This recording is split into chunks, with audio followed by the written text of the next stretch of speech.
As Domestic Violence Awareness Month is coming to an end, a local domestic violence nonprofit and several other organizations across the country came together for a roundtable to shine a light on new challenges. They say they're looking for solutions so they can provide more hope. Domestic violence is a pattern of power and control in a relationship that can occur in many different forms.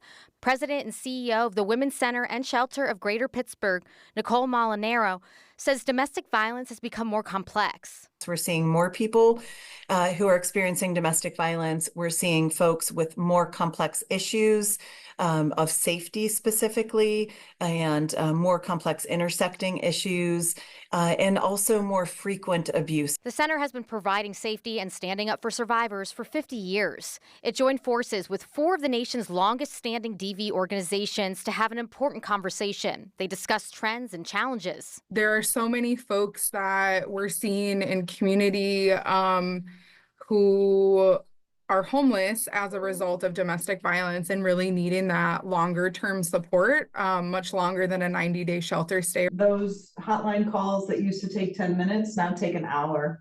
And the complexity that folks are coming to our advocates with is, it's deepening, and it hasn't let up, even though we kind of feel like the pandemic's over. It is amazing to me that we are all experiencing the same thing. Molinaro says despite these programs being scattered across the country, they're seeing the same rise in severity, frequency, and complexity of domestic violence situations. The same additional safety concerns, the intersections of domestic violence and things like gun violence and community violence and mental health issues and substance use disorders. There is help and there is hope. The organizations share the work they're doing every day. Although we have come a far way, we still have a far way to go. And ideas for a path forward for domestic violence survivors. It's not just a women's issue, it's a public health issue.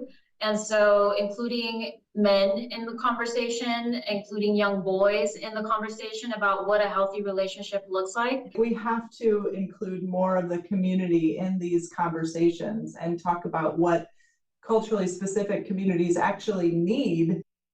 If you're experiencing domestic violence or if you're worried about someone else, don't hesitate to reach out to the Women's Center and Shelter of Greater Pittsburgh. They have a 24/7 helpline. The number is on your screen right now. You can also download an app called Bright Sky. It provides support and information on how to respond to domestic violence.